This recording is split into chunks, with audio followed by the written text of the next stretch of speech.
ஓம் சகனாவவது சகனௌ புனக்து சக வீர்யங்கரவாவகை தேஜஸ்வினாவதீதமஸ்து மா வித்விஷாவகை. ஓம் சாந்தி சாந்தி சாந்தி. தைத்திரிய உபனிஷத் 50வது வகுப்பு, பிரம்மானந்தவல்லி, 6வது அணுவாக்கம். சோகாமயத பகுஸ்யாம் பிரஜாயேயேதி சதபோ அதப்யத சதபஸ்தப்த்வா இதம் சர்வம் ருசுஜத யதிதம் கிஞ்ச தத் ஸ்ருஷ்ட்வா ததேவானு ப்ராவிஷத் தத் அனுப்ரவிஷ்ய சச்சச்சாபவத் நிருக்தம் ச நிருக்தம் ச நிலயனம் ச நிலயனம் ச விஜ்ஞானம் ச விஜ்ஞானம் ச சத்யம் சான்றுதம் ச சத்யம் அபவத் யதிதம் கிஞ்ச தத் சத்யமித்யாசக்ஷதே ததப்யேஷ ஸ்லோகோ பவதி.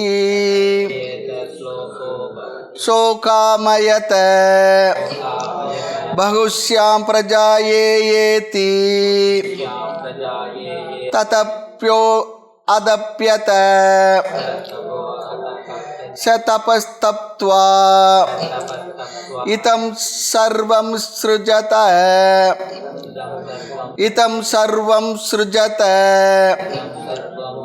யதிதம் கிஞ்ச தத் ஸ்ருஷ்ட்வா ததேவானு ப்ராவிஷத்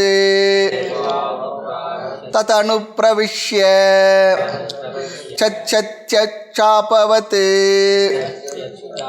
நிருக்தம் ச நிருக்தம் ச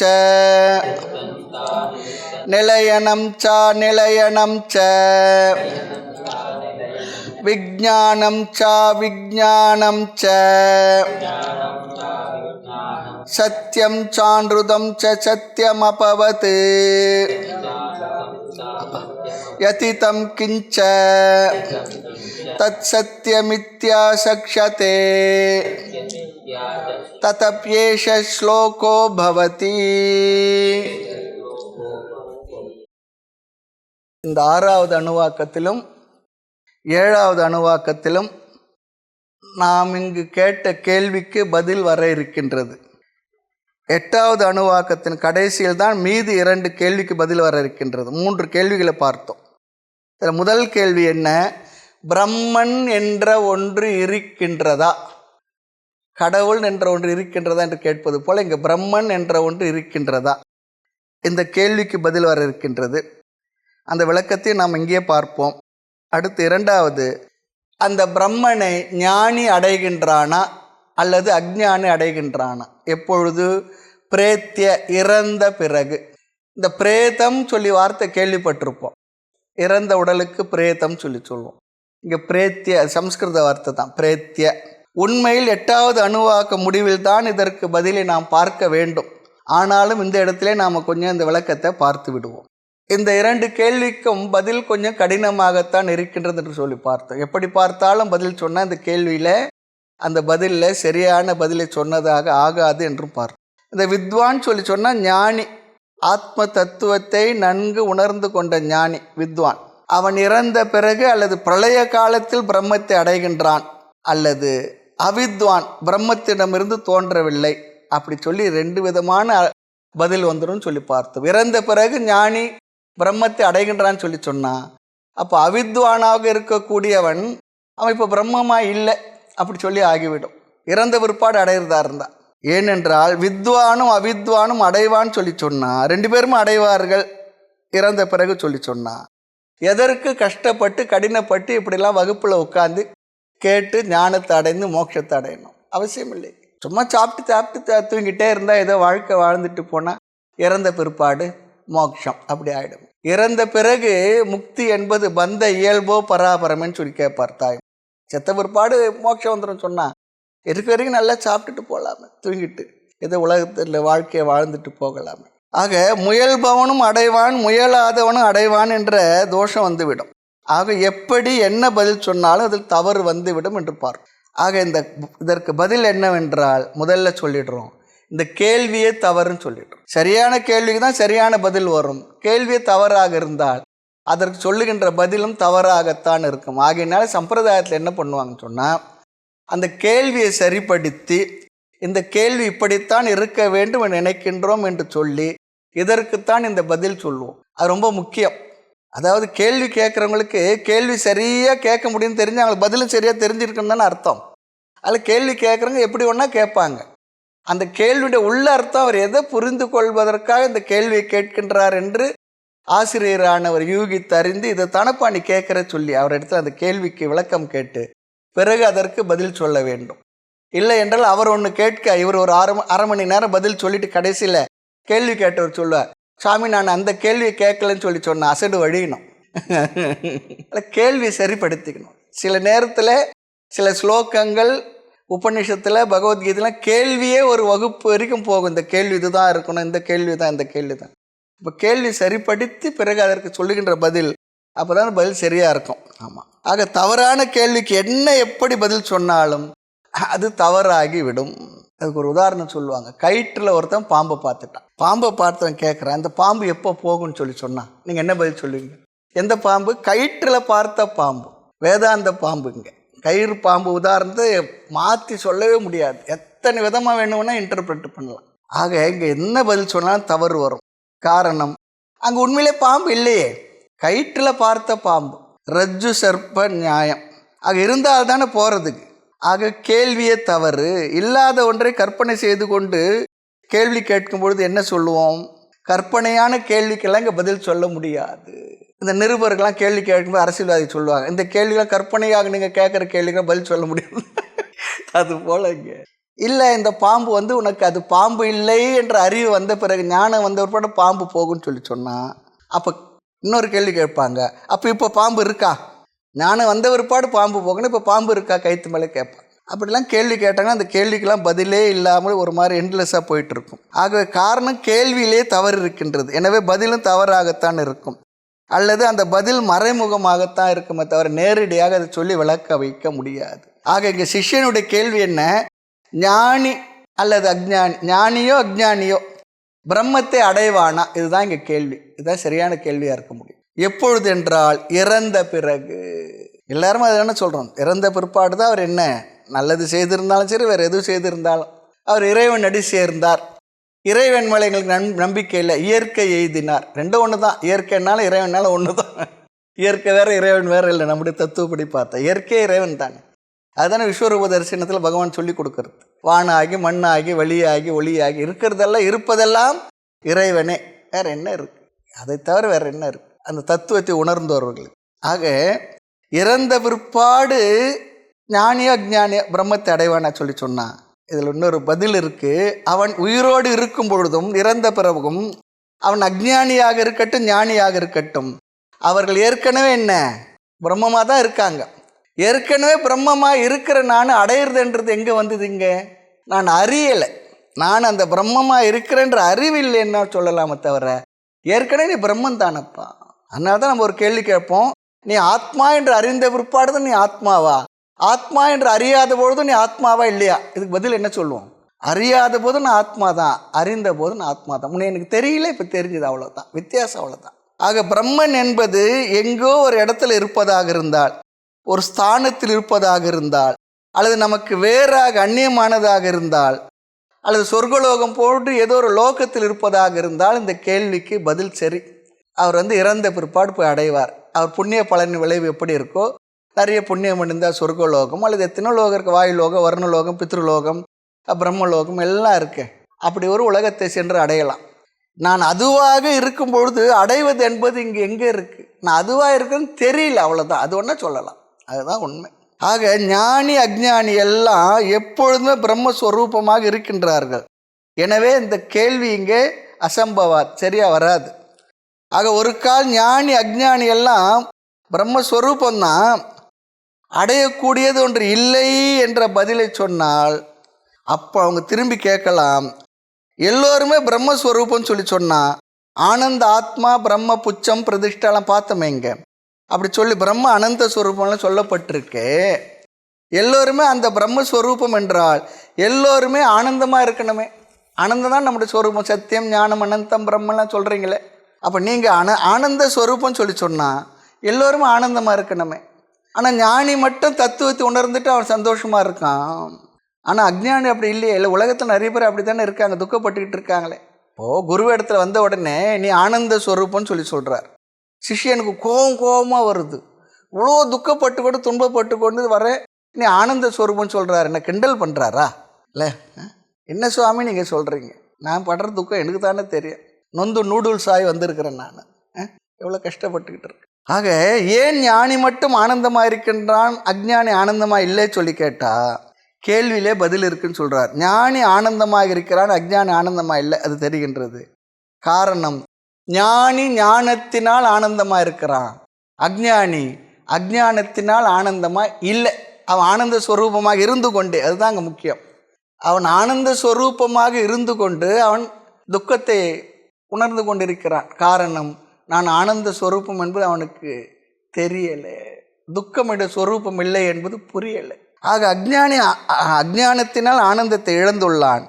ஞானத்தை அடைந்தவன் பிரம்ம தத்துவத்தை தெரிந்த காரணத்தினால் எனக்கு எல்லா விதமான ப்ராப்ளம் இருக்கின்றது. உடல் ப்ராப்ளம் இருக்குது, உலக ப்ராப்ளம் இருக்குது, வாழ்க்கையில் இருக்குது, மனசில் இருக்குது, என்னென்னவோ விவகாரங்கள் இருக்குது.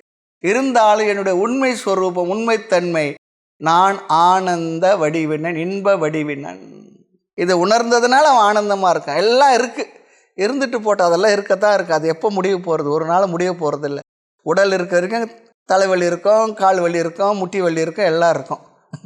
பசி இருக்கும், தாகம் இருக்கும், நோய் இருக்கும், எல்லாம் இருக்கும். ஆனால் ஆத்மாவாக எனக்கு இது எதுவுமே இல்லை. என்னை நான் ஆத்மாவாக புரிந்து கொண்டால் இந்த துன்பங்கள் எதுவுமே எனக்கு இல்லை. இந்த துன்பங்களை அனுபவித்து கொண்டு இருக்கும் பொழுது, அதுதான் இங்கே முக்கியம். வேதாந்த ஞானமானது நம்முடைய துன்பத்தை எல்லாம் நீக்கிடுச்சு அப்படிலாம் இல்லை. நீ இன்ப வடிவின இவையெல்லாம் உண்மையில் அவைகள் துன்பமானவை இல்லை என்று புரிய வைக்கின்றது. நீ நினச்சிக்கிட்டு இருக்கிற அதெல்லாம் துன்பம் சொல்லி. ஆமாம், இதெல்லாம் உலக விவகாரத்தில் இருக்குது, நீ தான் ஆத்மா வச்சு, ஆத்மாவுக்கு இதெல்லாம் இல்லையப்பா என்று ஆத்ம லட்சணங்களை சொல்லி நம்மை ஆனந்த வடிவினன் என்பதை தத்துவமசி போன்ற மகா வாக்கியங்கள் மூலமாக புரிய வைத்து விடுகின்றது. ஆக ஞானத்தை அடைந்தவன் பிரம்ம தத்துவத்தை தெரிந்த காரணத்தினால் ஆனந்தமாக இருக்கின்றான். அஞ்ஞானிக்கு பிரம்ம தத்துவம் தெரியாத காரணத்தினால் அவன் துக்கமாக இருக்கின்றான். இந்த 6வது 7வது 8வது அணுவாக்கங்கள் இங்கே கொஞ்சம் கவனமாக கேட்டு புரிஞ்சிக்க வேண்டிய இடங்கள். ரொம்ப அழகாக சொல்லியிருக்கு.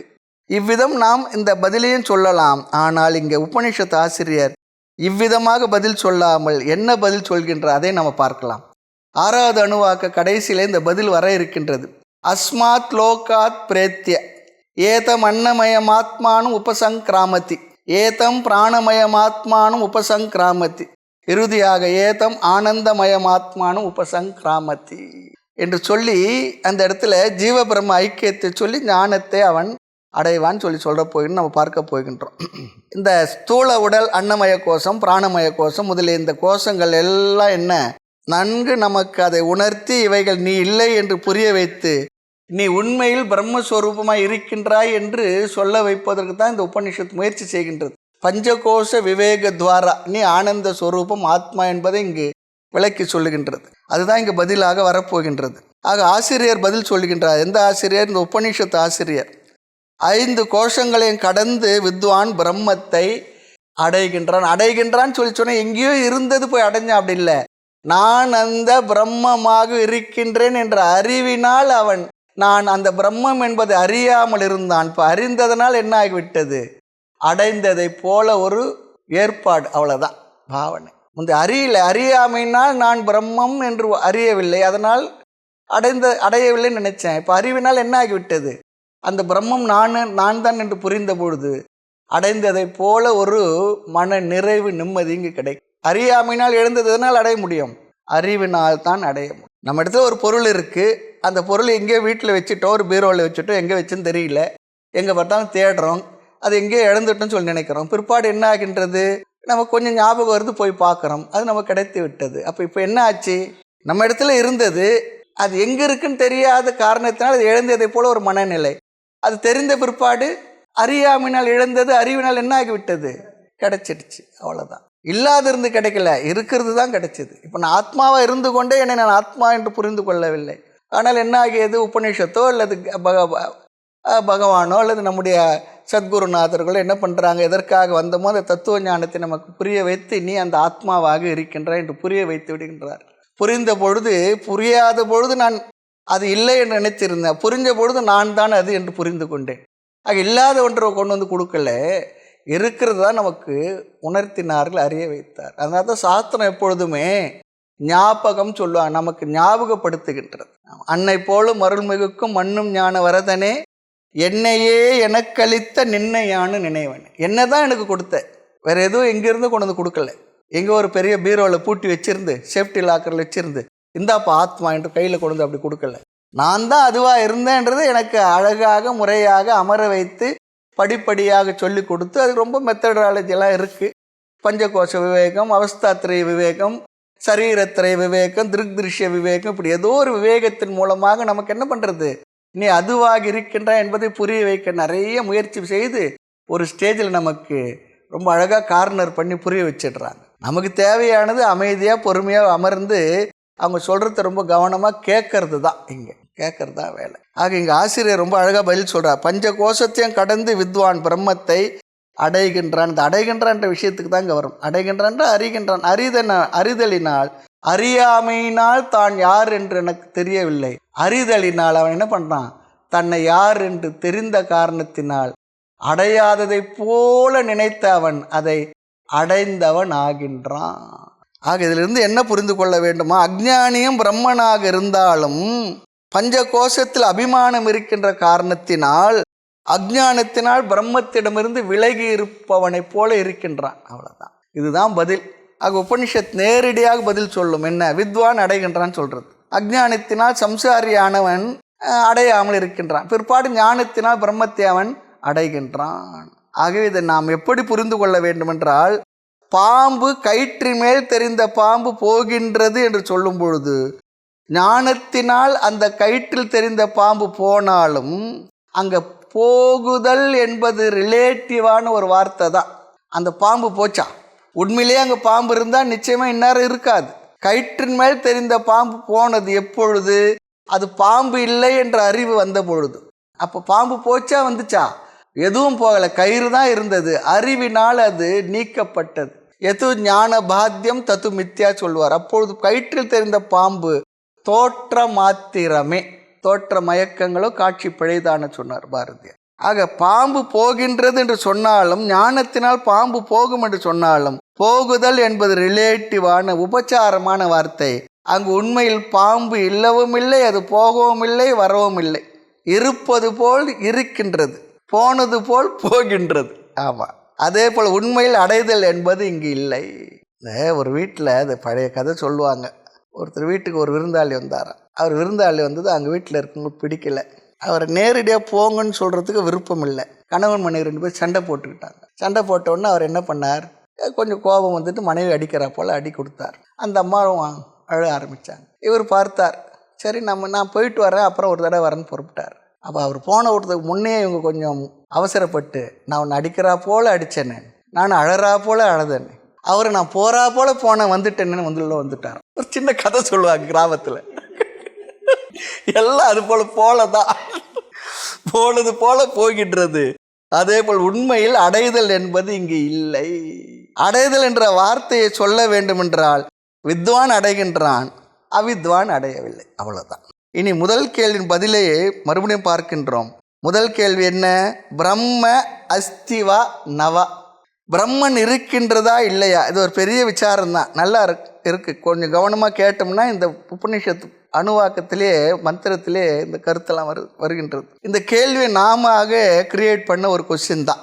இது முதல் கேள்வி, ஏற்கனவே கேட்டிருக்கிறோம். பிரம்ம அஸ்திவா நவா, பிரம்மன் என்ற ஒன்று இருக்கின்றதா இல்லையா? உண்மையில் சோ காமயத என்ற பகுதியில் ஆரம்பித்து 7வது அணுவாக்கம் முடிய பிரம்ம தத்துவத்தை பற்றி மேலும் சில விளக்கங்கள் உபனிஷத் தருகின்றது. உபனிஷத் பிரம்ம இருக்கின்றது என்பதற்காக மட்டும் சொல்லவில்லை, அதிகமாக கூடுதலாக சில தகவல்களை நமக்கு தருகின்றது. 6 7வது அணுவாக்கம் வரை அடிஷ்னல் இன்ஃபர்மேஷன் நமக்கு நிறைய கொடுக்குறது. இங்கே இந்த கருத்துக்கள் 7 காரணங்களை எடுத்துக்கொண்டு ஒவ்வொரு காரணமும் பிரம்மன் இருக்கின்றது என்பதை நிலைநாட்டுவதாக நாம் பார்க்க போகின்றோம். உண்மையிலே உபனிஷத் அவ்வாறு காரணங்களை கற்பித்து சொல்லவில்லை. இந்த வாக்கியங்களுக்கு பாஷ்யம் பண்ண ஆதிசங்கர் அவர் அப்படி சொல்லியிருக்கார், பிரித்து சொல்லுகின்றார். ஒவ்வொரு பகுதியும் ஒவ்வொரு காரணமாக சொல்ல போகின்றார். நாம் அந்த பகுதிகளை இப்போ பார்க்க போகின்றோம். ஆக பிரம்மன் இருப்பதற்கு 7 காரணங்களை சொல்கிறார். அது 6வது அணுவாக்கம். 6வது அணுவாக்கம் எந்த அணுவாக்கம்னு கேட்டக்கூடாது. இப்போ நம்ம பார்த்துக்கிட்டு இருக்க இந்த அணுவாக்கத்தில் 3 காரணங்கள், அடுத்து பார்க்க போகின்ற அணுவாக்கத்தில் 4 காரணங்கள். உபநிஷத்தில் பிரிவில்லை, நாம் அதை பிரித்து பார்க்க போகின்றோம். இந்த அணுவாக்கத்தில் வரக்கூடிய 3 காரணங்களில் முதல் காரணம் பார்ப்போம். சோ காமயத யதிதம் கிஞ்ச, அது வரையிலும் முதல் காரணம். 2வது காரணம் தத் சிருஷ்டுவா ததேவானு பிரவிஷத்து, இது 2வது காரணம். 2 சொற்கள் தான் 2வது காரணத்தில். 3வது காரணத்துக்கு வருகின்ற மீதி அணுவாக்கத்தில் மற்ற போர்ஷன் எல்லாம் 3வது காரணத்துக்கான வார்த்தைகள். தத்து அணு பிரவிஷ்ய முதல் தத்து சத்திய மித்யா சக்ஷத்து, அது வரையில் 3வது காரணம். இனி முதல் காரணம் பார்க்கலாம். சக அகாமயத பகுஷ்யாம் பிரஜா ஏயேதி சக தப அதப்யத சக தபக தப்த்வா இதம் சர்வம் சிருஜத. ஆமாம், இது வரையிலும் இந்த முதல் பகுதி, முதல் காரணம். முதல் காரணம் பார்ப்போம். 2 கோணத்தில் பிரம்மத்தை பற்றி ஒரு கருத்தை இங்கே சொல்லுகின்ற 2 கோணத்தில். அது ஒரு கருத்து இந்த முதல் காரணத்தில். 2வது ஒரு கருத்து இருக்குது, அது எப்படி பிரம்மத்தினுடைய இருப்புக்கு காரணமாக இருக்கின்றது, அதையும் நாம் பார்க்க போகின்றோம். அது சொல்கிற காரணத்தை வைத்துக்கொண்டு அந்த காரணம் எப்படி பிரம்மத்தினுடைய இருப்புக்கு காரணமாக இருக்க போகின்றது. உபனிஷத் வகுப்பு இப்படி தான் இருக்கும்.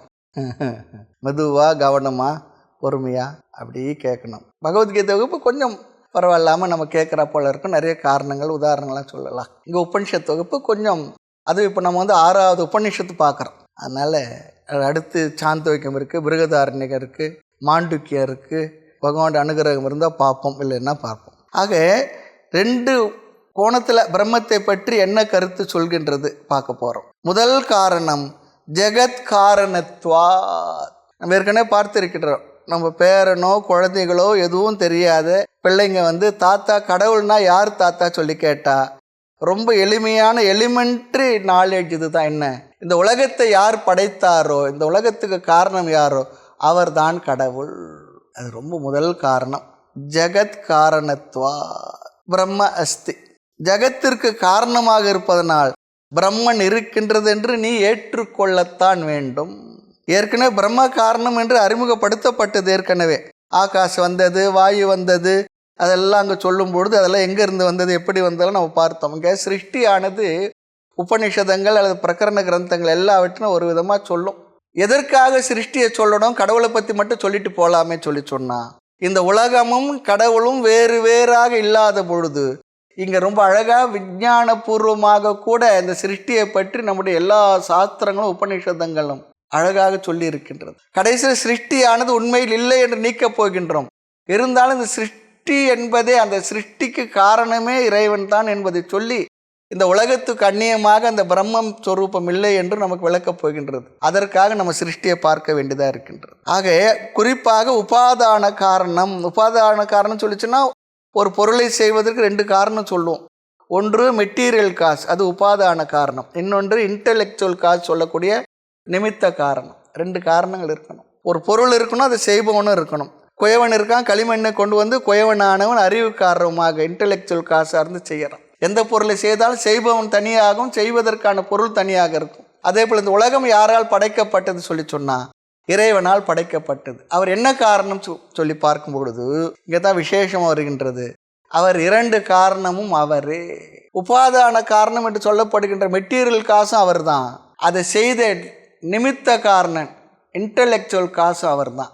அப்போ அபின்ன நிமித்த உபாதான காரணம் ரெண்டும் பிரிக்க முடியாது. அப்போ இந்த உலகம் என்பது என்ன? இறைவனே இந்த உலகமாக ஆகி இருக்கின்றார், மாறி இருக்கின்றார். இந்த உலகமே இறைவன் தான், இறைவன் சொரூபம் தான். இதுக்கு முன்ன சொன்னதெல்லாம் உபாதான காரணத்தை முக்கியமாக சொன்னது. இந்த இடத்துல நிமித்த காரணம் பேசப்படுகின்றது. ஜெகத்திற்கு காரணமாக இருப்பதனால் பிரம்மன் இருக்கின்றது என்று நீ ஏற்றுக்கொள்ளத்தான் வேண்டும். அதில் உபாதான காரணத்தை சொல்லி அதுக்கெல்லாம் பார்த்தோம் முண்டகோபநிஷத்தில் ஊர்ண நாபி, இந்த 8 கால் பூச்சியானது சிலந்தியானது தன்னுடைய வலையை கட்டுவதற்கு எங்கேருந்து மெட்டீரியல் எடுத்தது? தன்னுடைய உடம்பிலிருந்தே ஒரு திரவத்தை சுரந்து அதுவே இந்த தன்னுடைய கூட்டை கட்டி கொண்டது. அதுபோல ஒரு உதாரணத்தை பார்த்தோம். இங்கே மெட்டீரியல் காசும் அவர் தான், இன்டலெக்சுவல் காசு அவர் தான். நல்ல காலம் இது. உலகத்தில் அப்படி இல்லை. அப்படி இல்லாத இருக்கிறது நம்முடைய உலக வாழ்க்கைக்கு விவகாரத்துக்கு சரியாக வரும். நகையை செய்தவர் நகை கூட வந்துட்டாருன்னா அது சங்கிலி எப்படி நம்ம கழுத்தில் போட்டால் இருக்கு, அந்த சங்கிலி மேலே உட்காந்துட்டு இருந்தாருன்னா தாங்க முடியுமா? பானையை செய்தவர் பானையை கூட வந்தாருன்னா அடுப்பு மேலே எங்கே தூக்கி வைக்கிறது அந்த சட்டியை, அவரும் கூடவே இருப்பார். நல்ல காலம் அப்படி இல்லை.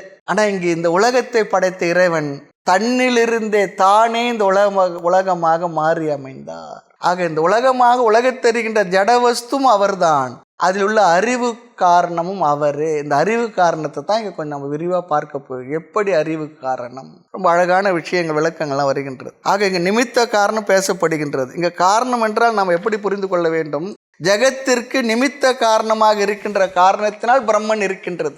2 காரணத்தின் வழியாகவும் அந்த பிரம்மன் இருக்கின்றது என்பதை இங்கு நிரூபிக்கின்றது. ஆக பிரம்மன் இருக்கின்றது என்பதற்கு இங்கு முதல் காரணம் நிமித்த காரணம். எப்படி நிமித்த காரணம் என்றால், பானையை பார்க்கிறோம், பானைக்கு செய்தவன் இருந்துதான் ஆகணும். எந்த ஒரு பொருளை பார்த்தாலும் அதை செய்தவன் இருந்துதான் ஆக வேண்டும். நகையை செய்தவன், பானையை செய்தவன், டேபிள் செய்தவன், கட்டிலை செய்தவன், என்னென்ன அந்த கட்டிடத்தை கட்டினவர் பார்த்த எல்லாமே செய்தவன் இருந்துதான் ஆக வேண்டும். சும்மா தானே வந்து விடவில்லை. அல்லது நாம் பார்த்ததிலிருந்து நமக்கு காரணமான தாய் தந்தை, அதையும் உதாரணமாக சொல்கிறாங்க. நம்ம பார்க்குறோம், நம்முடைய தாய் தந்தையர் இருந்திருக்காங்க, நாம் இருக்கிறோம். நம்ம தாய் தந்தையருக்கு தாய் தந்தை தாத்தா பாட்டி, அதை நம்ம பார்த்துருக்கலாம், பார்க்காது இருக்கலாம். அல்லது அந்த தாத்தா பாட்டிக்கு அப்பா அம்மா, அவங்கள பார்க்குறதுக்கு வாய்ப்பு இருக்காது. அதுக்காக அவங்க இல்லைன்னு சொல்ல முடியுமா? இருந்ததுனால தான் தாத்தா இருந்தார், தாத்தா இருந்ததுனால அப்பா இருந்தார், அப்பா அம்மா இருந்தால் நாம் இருந்தோம், நாம் இருக்கிறதுனால பிள்ளைங்க இருக்கும், பேரக்குட்டிங்க இருக்கும். இப்படியா தான் போயிட்டுருக்கு. இது நான் பார்க்கலன்றதுக்காக இல்லைன்னு சொல்ல முடியாது. இப்படி ஒரு நிரூபணம். ஆகவே செய்தவர் ஒருவர் இருந்து தான் ஆக வேண்டும். அந்த செய்தவருக்கு என்ன இருக்கணும்? அவர் கொஞ்சம் அறிவுபூர்வமாக சேதன தத்துவமாக இருக்கணும். ஜடமானது தானே செயல்படாது. இப்போது அதுக்கு உதாரணம் சொல்லுவாங்க. மாடு இருக்குது, வண்டி இருக்குது. இந்த மாடு வண்டி எஜமானன் எங்கே போகணும்னு நினைக்கிறாரோ அந்த மாட்டுக்கு தெரிஞ்சு அதுவே சென்று அந்த வண்டியில் நுகத்தடியில் தன் கழுத்தை வைத்து அந்த கயிற்றெல்லாம் கட்டிக்குமா?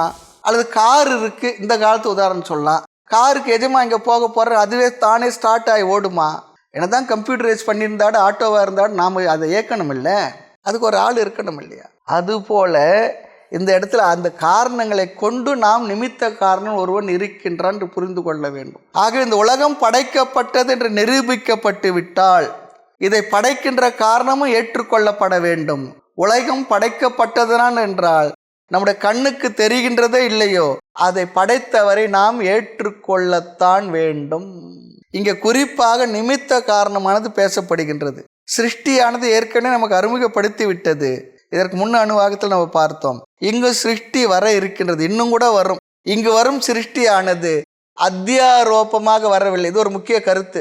இறைவன் மீது இந்த உலகத்தை ஏற்றி வைத்து அத்தியாரோபம் செய்து பிறகு அபவாதம் என்றால் நீக்கி இருப்பது எதுவோ அது இறைவன் சொல்லி காட்டுவதற்காக அத்தியாரோப அபவாத நியாயம் வந்தது. இங்கு அதுபோல் அத்தியாரோபமாக அந்த பிரம்மத்தின் மீது சிருஷ்டியானது ஏற்றி வைக்கப்படுவதற்காக பேசவில்லை.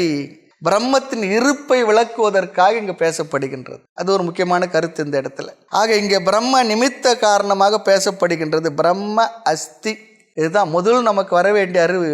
பிரம்ம அஸ்தி, பிரம்ம இருக்கின்றது என்பது. பிறகுதான் பிரம்ம அஸ்மி. அஸ்திக அஸ்மிக்கு வித்தியாசம் இருக்கு. பிரம்ம அஸ்தி, இறைவன் அந்த கடவுள் அல்லது பிரம்மம் என்பது இருக்கின்றது என்பதை நாம் ஸ்ரத்தையின் மூலமாக உணர்ந்து கொள்கின்றோம். பிறகு அந்த பிரம்மமாகவே நான் இருக்கின்றேன். அது உபதேசத்தினுடைய நிறைவு. அகம் பிரம்ம அஸ்மி, நான் அந்த பிரம்மமாகவே இருக்கின்றேன். இந்த வார்த்தையில பாருங்க, இருந்தேன் இருப்பேன் இல்லை, இருக்கின்றேன். நான் எப்பொழுதுமே அந்த பிரம்மமாகத்தான் இருக்கின்றேன். நானே அந்த பிரம்மம். இது அகங்காரத்தினால தெளிவில்லாமல் சும்மா வார்த்தையினுடைய அர்த்தம் இல்லை. இது நன்கு சாஸ்திரங்களை முறையாக கேட்டு நம்முடைய சொரூப லட்சணங்களை புரிந்து கொண்டதால் வந்த ஞானத்தினுடைய தெளிவு வெளிப்பாடு. நான் அந்த பிரம்மமாக இருக்கின்றேன். எப்பொழுது? இந்த உடலோடு மனதோடு இந்த உலகத்தில் நான் வாழ்ந்து கொண்டிருக்கும் பொழுதே. செத்த பிற்பாடு இல்லை. இறந்த பிற்பாடு நம்ம எந்த லோகத்தை அடையணும்னு யாருக்கு தெரியும்? நம்ம போட்டுக்குவோம், சிவலோக பதவி அடைந்தார், வைகுண்ட பதவி அடைந்தார். அவர் எந்த பதவி அடைந்தார் யாருக்கு தெரியும்? நம்ம போடுறது அப்படி போட்டுக்கிடுறோம் நம்மளோட திருப்திக்காக. ஏன்னா இந்த உலகத்தில் பதவி இருந்து அங்கேயும் அந்த பதவி அடைந்தார் போட வேண்டியது இருக்கு. யமலோகத்தில் ஜீவர்கள்லாம் வந்தால், இறந்து போனவங்க வந்தால் விசாரிப்பாங்களாம். சித்திரகுப்தர் எல்லாம் இவங்க இப்படி பண்ணாங்க அப்படி பண்ணாங்க. சில நேரம் யமதர்மராஜா இறங்கி வந்து என்னப்பா ஏது அதெல்லாம் உண்மையா அனுப்பிலாம் பண்ணியான்னு சொல்லி கேட்பாராம். அவர் அரசியல்வாதி போயிருந்தார், அவர் இது பண்ணார் அதை பண்ணார் சொல்லிட்டு இருந்தாங்க. சொல்லிட்டு இருக்கும்போது யமதர்மராஜா இறங்கியே வரலையே, உட்காந்த இடத்துல ஸ்திரமாக உட்காந்து கேட்டுட்டு இருந்தார். போன பிற்பாடு கேட்டாங்களே, ஏன் நீங்கள் இறங்கி வந்து வழக்கமாக பண்ணுறதா பண்ணல, நல்ல காலம் இறங்கி வந்து அவன் வந்து என் பதவியில் உட்காந்துட்டு என்ன பண்ணுறது? அதில் அவரே பயந்துக்கிட்டார், யமகாதக பேர் வைக்கிட்டு. அதனால அகம் பிரம்ம அஸ்மி, நான் அந்த பிரம்மமாகவே. அதுதான் மொத்த வேதாந்த சாஸ்திரத்துடைய எசன்ஸாக நம்ம புரிந்து கொண்ட விஷயத்தை ஒரே வார்த்தையில் சொல்லி சொன்னால் பிரம்ம சத்தியம் ஜெகத் மித்யா, அந்த சத்தியமான பிரம்மமாக நான் இருக்கின்றேன். முடிஞ்சு போச்சு. அப்போ வகுப்பு முடிச்சிடலாமா சுவாமி? பூர்ணமத சொல்லிடலாம், உபநிஷத்து முடியல.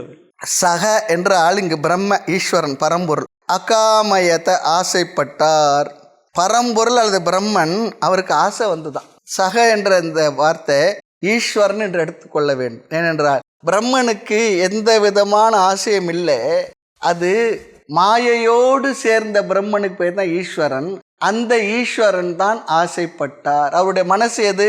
மாயை தான் அவருடைய மனசு. அதெல்லாம் படிச்சிருக்கோம் நாம். ஆக எங்கெல்லாம் சிருஷ்டி என்று வந்து விடுமோ சொல்லிவிட்டோம், அப்பொழுதெல்லாம் பிரம்மத்தோடு மாயையும் சேர்த்து கொள்ள வேண்டும். மாயா சகித பிரம்ம ஈஸ்வரன். மாயா ரகித ஈஸ்வரன் பரவாயில்லையே, சகித ரகித இது பார்த்துக்கணும். மாயையோடு சேர்ந்த பிரம்மனுக்கு ஈஸ்வரன் என்று பெயர். மாயையை நீக்கிய ஈஸ்வரனுக்கு பிரம்மன் என்று பெயர். இது ரொம்ப புரிந்து கொண்டதில் கொஞ்சம் மனசில் வச்சுக்க வேண்டிய விஷயங்கள் இதெல்லாம். ஆக எப்பொழுதெல்லாம் பிரம்மனுக்கு மாயையும் இதோடு சேர்த்து கொள்ள வேண்டுமா சிருஷ்டின் வந்தாவே. ஆக சக என்று Brahma plus Maya is equal to Eswaran. அவர் ஆசைப்பட்டாராம். அடுத்த பகுதியில் அவர் எப்படி ஆசையை அடைந்தார் என்பதை சொல்லுகின்றது. பகுஷ்யாம், நான் ஆவேனாக. லெட் மீ பிகேம், நான் இப்படியெல்லாம் ஆவேனாக. பலவிதமாக பகுஷ்யாம் ஆவேனாக. பகு என்றால் பலவாக. நான் பலவாக ஆவேனாக என்று ஆசைப்பட்டார். இதில் இன்னொரு கருத்து, எப்படி ஒன்றானது பலவாக ஆக முடியும்? பிரஜா ஏ லெட் மீ பி பார்ன், அதாவது நான் பிறப்பேனாக. இத்தி என்பது அவருடைய ஆசையை குறிக்கின்றதான். இந்த விதத்தில் ஆசைப்பட்டார். என்ன? ரெண்டு ஆசை வந்துடுச்சான் அவருக்கு. ஒரு ஆசை வந்தால் அவஸ்தை, ரெண்டு ஆசை வந்துடுச்சான் அவருக்கு. நான் பிறப்பேனாக. அடுத்து இரண்டாவது, நான் பலவாக ஆவேனாக. தாய்மன்னர் ஒரு இடத்துல அழகா சொல்றார், ஏகமான உருவான நீ அருளினால் அநேக உருவாகிய நீ. ஏகம்தான், ஒருவன்தான். ஆனால் இந்த ஜீவர்களுக்காக அவர்களுக்கு தேவையான இந்த உலகத்தை படைத்து அவர்களுடைய வினைகளை எல்லாம் அனுபவித்து பக்குவம் பெற்று இந்த பிறவியை போக்கிக் கொண்டு முக்த புருஷர்களாக மோட்சத்தை அடைவதற்காக இந்த உலகத்தை நீ படைத்தாய். ஏகமான உருவான நீ அருளினால். யார் மீது வைத்த அருளினால்? ஜீவர்கள் மீது வைத்த கருணையினால். அநேக உருவாகியே. இந்த உலகம் எத்தனை இருக்கோ, மலை, நதி, காடு, கடல், என்னென்னலாம் இருக்கோ ஜீவராசிகள், இந்த உலகத்தில் நாம் வாழ்வதற்கு என்னென்ன பொருள்கள் தேவை, இது எல்லாமாக அவரே ஆகி இருக்கின்றார். அப்படி நான் பலவாக மாறுவேனாக. அடுத்து ஒரு பொருளை எதனா படைக்க வேண்டும் சொன்னா, அல்லது அதை நாம் அடைய வேண்டும் என்றால் எவ்வளவு கஷ்டம் இருக்கின்றது. கஷ்டப்பட்டு தான் ஆசையை பூர்த்தி பண்ணணும், சும்மா இல்லை. ஆக ஈஸ்வரனுக்கும் இந்த கருத்து பொருந்தும். அவர் அந்த ஆசையை நிறைவேற்ற அவர் என்ன செய்தார்? சக தபோ தப்பியத்தை, பெரிய தவம் பண்ணாராம். பாருங்க, நிறைய இடத்த சிவன் அப்படியே உட்காந்துருப்பார். அவர் எதுக்கு தவம் பண்ணணும்? அவர் எதை அடைய போறார் தவம் பண்றதுக்கு? அவருக்கு எதுக்கு தவம்? அவரை தான் வேணும், எல்லாரும் தவம் பண்றாரு. அவர் யாரை நோக்கி தவம் பண்றார்? கருத்து பாருங்க. ஈஸ்வரன் நிறைய இடத்துல அப்படியே தவம் பண்ணுவார். தவத்தை அதப்பியத்தை செய்தார், மேற்கொண்டார். எதற்காக? அந்த தவத்தினுடைய பயன் என்ன? இதம் சர்வம் அஸ்ருஜத. இதம் இந்த கண்ணுக்கு முன் தெரிகின்ற, நம்முடைய கண்ணுக்கு முன் தெரிகின்ற இந்த முழு பிரபஞ்சம் இருக்குது. எந்த ஒரு உலகம் இல்லை, ஒரு ஊர் இல்லை, நம்முடைய ஊர், நம்முடைய தெரு, இது மட்டும் இல்லை, இந்த மொத்த பிரபஞ்சம். நாம் இருக்கிறது ஒரு சோலார் சிஸ்டம் சொல்கிறாங்க. இது போல் எத்தனையோ சோலார் சிஸ்டம், யூனிவர்ஸ் சொல்கிறாங்க, மில்கி வே சொல்கிறாங்க, என்னென்னோ சொல்கிறாங்க பாருங்கள். இது போல் எத்தனையோ அண்டங்கள் அனைத்து அடுக்கடுக்காய் அமைத்து சொல்கிறார். இங்கேயோ உட்காந்துட்டு ஏதோ மண்ணில் ஒரு சாமியார் சும்மா ஏதோ தாடி முடி வச்சுட்டு ஏதோ சொல்கிறார், அப்படிலாம் இல்லை. அண்டங்கள் அனைத்து அடுக்கடுக்காய் அமைத்து, அண்டம், பகிரண்டம், பேரண்டம். ஒரு அண்டத்தில் எத்தனை இருக்குது தெரியல, எத்தனை சோலார் சிஸ்டம். நம்ம இருக்குது ஒரு சோலார் சிஸ்டம், இதுபோல் எத்தனையோ சோலார் சிஸ்டம், அதுபோல் எத்தனையோ இருக்கு. இந்த இதம் சர்வம், இந்த நம்முடைய கண்களுக்கு தெரிகின்ற, அப்போ கண்ணுக்கு தெரிகிறது மட்டும்தான் அண்ணா, கண்களுக்கு தெரியாத, நம்ம கண்ணு எவ்வளோ தூரம் பார்க்க முடியும்? கண்ணுக்கு தெரிகின்ற சர்வம் அனைத்தையும் அஸ்ருஜத படைத்தார். இந்த முழு பிரபஞ்சத்தையும், பிரபஞ்சம் என்ற மொத்த யூனிவர்ஸ், அவர் எல்லாவற்றையும் படைத்தார். அல்லது அவர் படைக்காதது வேறு ஏதாவது இருக்கா?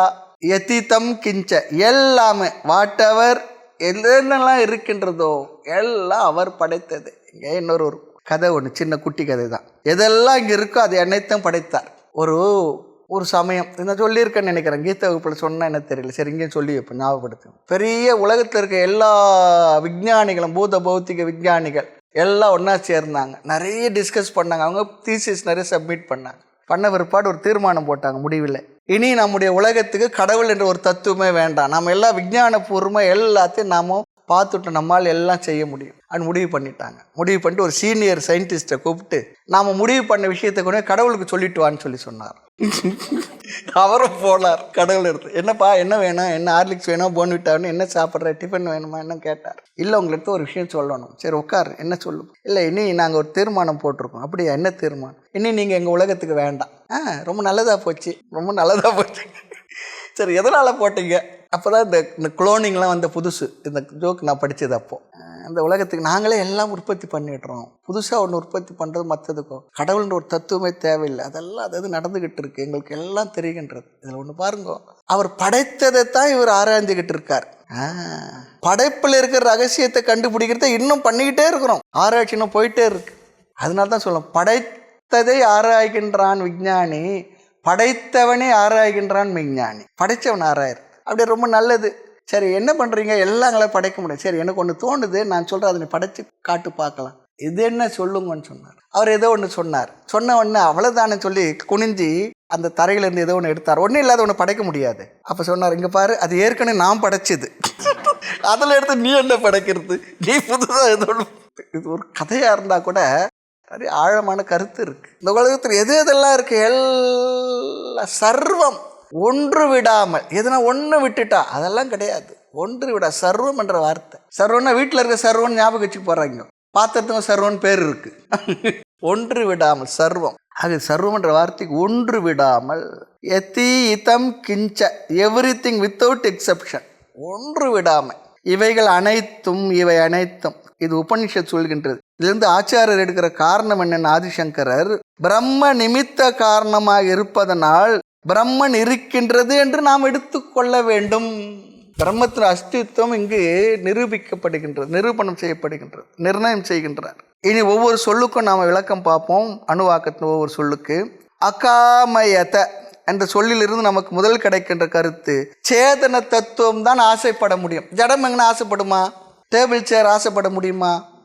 இந்த டேபிள் இப்போ என்ன நினைச்சது, இந்த சாமி டெய்லி இந்த உபநிஷத்துலாம் சொல்லி ரொம்ப நம்மளை போர் அடிக்கிறார். இன்றைக்கி கொஞ்ச நேரம் அப்படி வெளியே போயிட்டு அப்புறம் வந்து உட்காந்துக்கும் போனால் என்ன ஆகும்? அது அப்படி நினைக்குமா? அப்போ நினைக்கிறது, ஆசைப்படுறது எது ஆசைப்படும்? உயிருள்ள ஒன்று, உணர்வுடைய ஒன்று தான் ஆசைப்பட முடியும், சிந்திக்க முடியும். ஆகவே இங்கே ரொம்ப அழகாக சொல்கிறா, சேத்தன தத்துவம் தான் ஆசைப்பட முடியும்.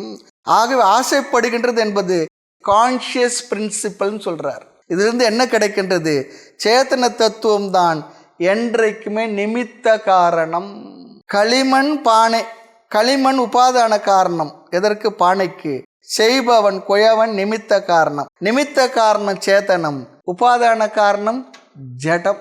அது ஜடமா இருந்தா தான் குயவன் என்னென்ன பண்றான்னு எல்லாத்துக்கும் ஒரு வழியாகி வரும். இல்லைன்னா நீ இப்படி பண்றது பிடிக்காது, எங்கேயோ போய் உட்காந்துக்காது.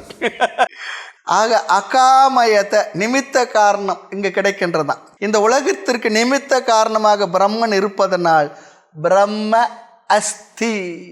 காமயதை என்பது பொருள் ஆசைப்பட்டார். இதனுடைய அர்த்தம் என்னவென்றால், உண்மையிலே பிரம்மத்திற்கு ஆசை வருமா, ஈஸ்வரனுக்கு ஆசை வருமா? பிரகதாரண்ய உபநிஷத்துல சம்சார தர்ஷனத்தை காட்டுவதற்காக அந்த ஈஸ்வரன் ஏகாக்கி ந ரமதே, அவர் தனியாக இருந்து மகிழ்ச்சியாக இருக்கவில்லையா. அதில் என்ன பண்ணார், சிருஷ்டி ஆரம்பிச்சிட்டார்னு சொல்லி வரும். அதனால தான் நிறைய பேர் தனியாக இருக்கிறதுக்கு முடியறதில்லை, பிடிக்கிறதில்லை. ஆனால் தனித்திருன்னு சொல்லி இருக்கு. அதிலும் தனித்திருன்ற தலைப்பில் நம்ம நிறைய பேசியிருக்கிறோம்.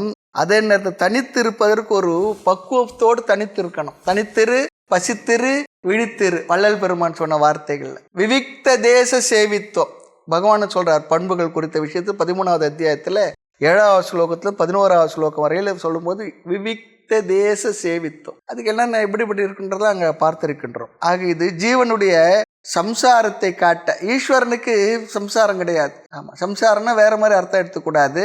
ஒன்றிலேயே மீண்டும் மீண்டும் நாம் உழன்று கொண்டிருக்கக்கூடிய அந்த தன்மைக்கு பெயர் தான் சம்யக்கு சரதி இதி சம்சாரம். மீண்டும் மீண்டும் அதிலே உழன்று கொண்டிருப்பது. ஆக இந்த ஆசை என்பது நம்முடைய மனதில் இருக்கக்கூடிய நிறைவின்மையினுடைய ஒரு வெளிப்பாடு, அடையாளம். நம்முடைய மனதில் ஆசை வந்தது சொல்லி சொன்னால் அபூர்ணமான மனதிலிருந்து தான் ஆசை வரும்.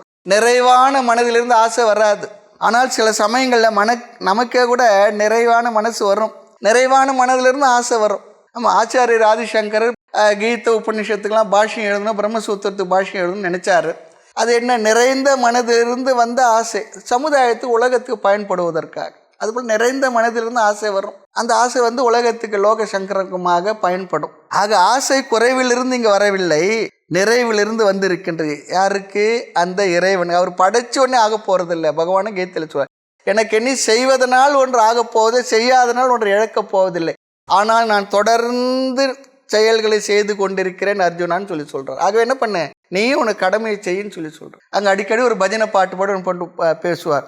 தஸ்மாத் யுத்தஸ்வ பாரத, தஸ்மாத் யுத்தஸ்வ பாரத. ஆகவே நீ என்ன பண்ண, அங்கே யுத்தம் சொல்லி சொன்னா நாம யுத்தன்ற வார்த்தை நேரடியாக எடுத்துக்கூடாது. வீட்டில் அதுதானே பண்ணிக்கிட்டு இருக்கிறோம். கடமையை செய்ய சொல்ல அர்த்தம். கடமையை பண்ணு சொல்லி அர்த்தம். ஆக ஆசை என்பது என்றுமே துக்கம் அல்லது குறையிலிருந்து வர வேண்டும் என்ற அவசியம் இல்லை. அந்த சம்சாரியாக இருப்ப மனசுல இருந்து வேணா ஆசை அதை அப்படி எடுத்துக்கலாம். ஈஸ்வரனுடைய ஆசை சங்கல்பம் அது என்னென்ன, குறையிலிருந்து வரவில்லை. ஆமாம், ஈஸ்வரனுக்கு அப்படி தோன்றியதான், இதை இப்படி பண்ணணும், இப்படி படைக்கணும்னு சொல்லி அதனால தான் ஞானியினுடைய ஆசைகளை ஈஸ்வர சங்கல்பமாக சொல்லுவார்கள். ஞானிக்கு ஒரு ஆசை வருதுன்னு வச்சுக்கோமே, அதில் என்ன தெரியுங்களா, எந்த ஆசை நிறைவேறினாலும் நிறைவேறவில்லை என்றால் நமக்கு துக்கத்தை தரவில்லையோ அது ஆசையே இல்லை. எந்த ஆசை நிறைவேறினால்தான் எனக்கு திருப்தி சொல்லி வந்தா அதுதான் ப்ராப்ளமே. ஞானியுடைய மனசில் ஏதோ நினைச்சாரு, நடந்தா சரி, நடக்கலன்னா சரி. சித்பவானந்த சுவாமி அப்படிதான் பண்ணுவாங்களாம். திருப்புராயத்துறை ராமகிருஷ்ண தபோடத்தை நிறுவன ஒரு பெரிய மகாத்மா, அவர் பேரில் தானே ஆசிரமம் இருக்கு. அவர் தான் நம்முடைய சுவாமிஜி அவர்களுடைய தீக்ஷா குரு. அவர் சொல்லுவார், அங்கே ஏதோ ப்ராஜெக்ட் எதுனா வந்தா, பகவானே இந்த திட்டம் வந்திருக்கு, இது இப்படி பிளான் பண்ணியிருக்கேன், இந்த திட்டம் உன்னுடைய திட்டத்தில் இருந்துன்னா நிறைவேற்றி கொடு, நிறைவேற்றலனாலும் எனக்கு ஒன்றும் இல்லை அப்படி சொல்லிட்டு வரோம். பாருங்க, நிறைவேறினா சந்தோஷம், நிறைவேறினா டபுள் சந்தோஷம். இப்போ என்ன, இப்போ துக்கம் ஒன்றும் இல்லை, இது உன் திட்டத்தில் இருக்கா பாரு, நீ நிறைவேற்றிக்கொள், முடிஞ்சு போச்சு. இன்னைக்கு பிரம்மாண்டமாக தென் தமிழகத்தில் அற்புதமாக காரியம் பண்ணியிருக்கா. ஆயிரக்கணக்கான மாணவர்கள் இன்னும் பள்ளிக்கூடத்தில் கல்லூரிகளில் படிச்சுக்கிட்டு இருக்கா, நிறைய பேர் பயன்பட்டுக்கிட்டு இருக்கா. அது என்ன, நிறை ஞானியுடைய மனதில் வந்த ஆசை, அது ஈஸ்வர சங்கல்பம், சமுதாயத்துக்கு நன்மையை தருவது. என்னைக்கும் நடந்துகிட்டு இருக்கு. 1945 என்னவோ சுவாமிஜி நிறுவியிருக்கார், இன்னைக்கு வரைக்கும் நடந்து 25-45 ஞாபகம் இல்லை. ஆக ஈஸ்வரனுடைய சங்கல்பம், அப்படி ஒரு எண்ணம் அவர் மனதில் தோன்றியதான் அகாமயத்தை. ஒரு எண்ணம் அவருக்கு தோன்றியது. என்ன எண்ணம் அவருக்கு தோன்றியது? பகுஷ்யாம், என்னையே நான் பலவாக ஆக்கி கொள்ள வேண்டும், என்னையே நான் பிறப்பித்து கொள்ள வேண்டும். நம்முடைய பிறவியெல்லாம் கர்மவசத்தினால் வருவது. நாம் நினைச்சா பிறந்தோம். ஆனால் இறைவன் தன்னைத்தானே அவர் பிறப்பித்து கொள்கின்றார். எப்பொழுதெல்லாம் தேவையோ அப்பொழுதெல்லாம். அப்படி பிறப்பித்து கொள்வது, பிறப்பெடுத்து வருவதை தான் அவதாரம் சொல்கிறோம். நாம் பிறக்கிறது அவதாரமா? வீட்டில் அம்மா வேணா சொல்லணும், எனக்குன்னு ஒரு அவதாரம் பிறந்திருக்குன்னு சொல்லணும், அது விஷயம் வேற, அந்த அவதாரம் வேற. அவர் என்னையே நான் பிறப்பித்து கொள்கின்றேன், அந்த எண்ணத்திலிருந்து இந்த உலகம் தோன்றியதான். ஆக இந்த உலகம் என்பது உண்மையில் ஈஸ்வரனுடைய வடிவம்தான். நானே பலவாக ஆவேனாக என்னும் சங்கல்பம், நானே பிறப்பேனாக என்கின்ற சங்கல்பம். இவ்வாறு அவர் தன்னைத்தானே பிறப்பித்து கொண்டு தன்னை பலவாக காட்டிக்கொள்ள அவர் செய்த சாதனம் என்னவென்றால் தவம் சொல்லிடுறார். சக தபக அகாமயத, தவத்தை செய்தார். ஆக ஈஸ்வரனுடைய தவம் என்பது என்ன? ஞானமயம் தபக, ஞானமய தபக. ஆக முண்டகோபனிஷத்தும் கூட ஈஸ்வரனுடைய தவத்திற்கு நேரடியான விளக்கம் அங்கே சொல்லியிருக்கு. எத் சர்வஜன் சர்வவித் ஞானமயம் தபக. எத் சர்வஜ, சர்வவித், அவர் சர்வஜன், சர்வவித் அனைத்தையும் அறிந்தவர், சர்வஜ அனைத்தையும் தெரிந்தவர். ஆகினால் என்ன? அவர் ஞானமயம் தபக. இந்த உலகத்தை அவர் படைப்பதற்காக, அதுக்காக மட்டுமில்லை, தன்னையே தான் பலவாக ஆக்கி கொள்வதற்காக இறைவன் தவம் செய்தாராம். இந்த உலகத்தை படைக்கணும் என்பதற்காக மட்டுமில்லை, இந்த உலகத்தை படைக்கணும்னா அவர் தான் தனியாக இருந்து கொண்டு உலகம் என்ற ஒன்றை படைத்தார். அல்ல இன்னொரு ப்ராப்ளம் என்ன வரும்னா, தான் தனியாக இருந்து கொண்டு உலகத்தை படைத்தார்னா, அவர் தனியாக இருந்து இந்த உலகத்தை படைக்கிறது பொருளை எங்கிருந்து எடுத்தார்? அப்போ அந்த பொருளை யார் படைத்தார்? இப்படி அனவஸ்தா தோஷம் என்ற முடிவின்மை, எண்ட்லெஸ் இந்த ப்ராப்ளம் வரும். ஆகவே தானே இந்த உலகமாக மாறி அமைந்தார். இன்று நாம் பார்க்கின்ற அனைத்து விதமான பலவாக தெரிகின்ற இந்த உலகமாக அவரே மாறி அமைந்தார். வானாகி மண்ணாகி வழியாகி ஒளியாகி ஊனாகி உயிராகி உண்மையுமாய் இன்பமாய் சொல்கிறேன் பாருங்க. கோணாகி எல்லாம் சொல்கிறேன். கூத்தாட்டு வானாகி நின்றாயி என் சொல்லி வாழ்த்துவனே, என்ன சொல்லி நான் வாழ்த்து. ஜெகத்தை எல்லாம் அணுவளவும் சிதறாவண்ண சேர்த்து வைத்த அணு திரளையெல்லாம் மகத்துவமாய் பிரம்மாண்டமாக செய்ய வல்லவா நீ நினைத்தவாறே எல்லாம் சொல்றார். தாய்மலரும் சொல்றார். இந்த உபநிஷத்து கருத்துக்களை தான். ஆக இங்கே என்ன தவம் என்றால் எப்படி படைக்கலாம் என்று சிந்தித்தார், அதாவது பிளான் பண்ணார். அதுதான் சொல்றார். இந்த உலகத்தை படைத்தார், ஜீவராசியில் இவ்விதம் படைக்கலாம் என்று சிந்தித்தார். ஆக ஞானமயம் தபக என்றால் பகவானுடைய சிந்தனை, அறிவில் நினைச்சார் எல்லாம் நடந்தது. அவர் செய்யணுன்றதுலாம் இல்லை. கோயவனை போல கொஞ்சம் மண் எடுத்துகிட்டு வந்து தண்ணி எடுத்துகிட்டு வந்து அப்புறம் அவர் சக்கரத்தில் வச்சு அதெல்லாம் பண்ணார், அப்படிலாம் இல்லை. நினச்ச இச்சா மாத்திரம் சிருஷ்டி பிரபு அப்படி சொல்ல, நினச்ச மாத்திரத்தில் இதெல்லாம் நடந்துருச்சு. அதுவே தவம் தான், நினைக்கிறதே தவம் தான். ஒருத்தர் சொன்னார் முந்திலாம், இப்போ இல்லை, ரிஷிகேஷில் போய் இருந்து தவம் பண்ணலான்னு இருக்கேன். அப்போ ஒரு சாமி சொன்னார், ரிஷிகேஷில் போய் இருந்து தவம் பண்ணுறதா? ரிஷிகேஷில் இருக்கிறதே தவம் தான், போயிட்டு அங்கே போய் தவத்தை தனியாக பண்ண வேண்டாம். இருக்கிறது என்ன கிடைக்கும்னா, காலையில் சப்பாத்தி டால் கிடைக்கும், மாலையில் டால் சப்பாத்தி கிடைக்கும். அது 2 நாள் 3 நாள் வச்சுருந்து தண்ணியில் ஊற வச்சு சாப்பிட்டு, அதெல்லாம் பெரிய விஷயம்தான். அது வாழ்க்கையே தவம் தான். அவ்வளோ இருந்த மகாத்மாக்கள்லாம் நிறைய. ஆக ஈஸ்வரனுடைய மனம் மாயா, அந்த மனதில் இருந்தால் அவர் நினைச்சாராம். அது எப்பவுமே ஒரு சிருஷ்டிக்கு 4 படிகள் இருக்கும். அது உபநிஷத்தில் பார்த்துருக்கோம். முண்டக உபநிஷத்தை ரெஃபர் பண்ண நமக்கு தெரியும். பொதுவாக சொல்லுவோம் காரண நிலை, பிறகு சூக்ஷ்ம நிலை, அவர் ஸ்தூல நிலை சொல்லுவோம். ஸ்தூலமாக இருப்பதற்கு முன்பு சூக்ஷ்ம நிலை, அதுக்கு முன்னே காரண நிலை என்றால் ஒடுங்கி இருப்பது, அன்மேனிஃபெஸ்டேஷன் ஸ்டேஜ். ஆனால் இங்கே 4 சொல்லியிருக்கோம் அந்த உபநிஷத்தில். என்ன?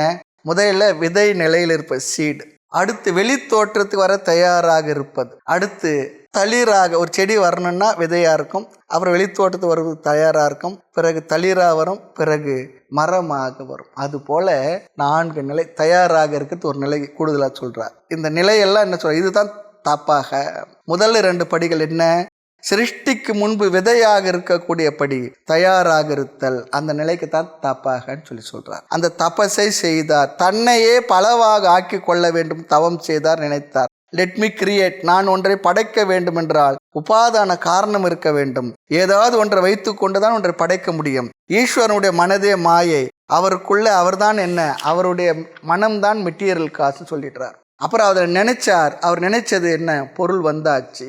காரணம் எல்லாமே அவருடைய மனதில் இருக்கின்றது. ஆக சங்கல்பம், தவம் செய்தால் அவர் நினைச்சார்னா வந்துடுமா, வந்துடுச்சுன்னு சொல்றார். நினைத்தாலே வந்துவிடும். இச்சா மாத்திரம் எல்லாவற்றையும் படைத்து விட்டு. அடுத்த கேள்வி, இந்த சிருஷ்டியை செய்ய அவருக்கு மாடல் எது? சிருஷ்டியை பண்ணார் சொல்லிட்டீங்க, இந்த சிருஷ்டியை பண்ணுறது மாடல் எது? ஒரு கட்டடம் கட்டுறாங்க, ஒரே ப்ராஜெக்ட்னா அதுக்கு ஒரு மாடல் தயார் பண்ணுவாங்க. அதுபோல் இந்த சிருஷ்டியை அவர் இப்படி இருக்க சிருஷ்டியை பண்ணார்னா ஒவ்வொரு முறை சிருஷ்டியில் ஒவ்வொரு விதமாக படைப்பாரா சொன்னா இல்லையா? அப்படி இல்லைன்னு சொல்றார். ரொம்ப அழகா சொல்றார். ஆச்சாரியரும் கூட அழகா சொல்றார். இதற்கு முன்னிருந்த சிருஷ்டி அதைத்தான் அவர் அப்படியே படைத்தார், ஞாபகப்படுத்தி கொண்டார். முந்தைய என்ன பண்ண நினைச்சாராம், வந்தாச்சு. இதெல்லாம் தவம் என்ற வார்த்தைக்குள்ளே வருகின்ற விளக்கங்கள். இதற்கு முன் எப்படி இருந்ததோ அப்படியே படைத்தார். அப்படின்னா என்ன? சஞ்சித கர்மத்தின் அடிப்படையில் படைச்சான்னு சொல்லிடுறார். ஏற்கனவே இருந்தது இல்லையா, அதே போல படைக்கணும்னா ஏற்கனவே இருந்த கர்மத்துக்கு பேர் என்ன? சஞ்சிதம். சஞ்சிதம் சொன்னா சம்யக்கு ஜிதம், நம்மால் நன்கு விளைவிக்கப்பட்டது, சம்பாதிக்கப்பட்டது, அதுதான் சஞ்சிதம். அதை வச்சே படைச்சார்னா அதுக்குள்ளே என்ன இருந்ததோ அது அப்படியே மீண்டும் உற்பத்தி ஆனது. முன்ன படைச்ச மனுஷனுங்க காலில் நடந்தாங்கன்னா இப்போ இருக்க மனுஷனும் என்ன காலில் தான் நடந்தார். ஆக சிருஷ்டி என்பது ஒரு சைக்கிள் தான், திடீர் என்று தோன்றுவது இல்லை. இப்படி சிருஷ்டிக்கு தயார் செய்தல் இதுவே நிமித்த காரணமான ஈஸ்வரனுடைய செயல். ஆகவே இதம் சர்வம் அஸ்ருஜத, இவைகள் அனைத்தையும் படைத்தார். இதுவரை ஒரு பகுதி.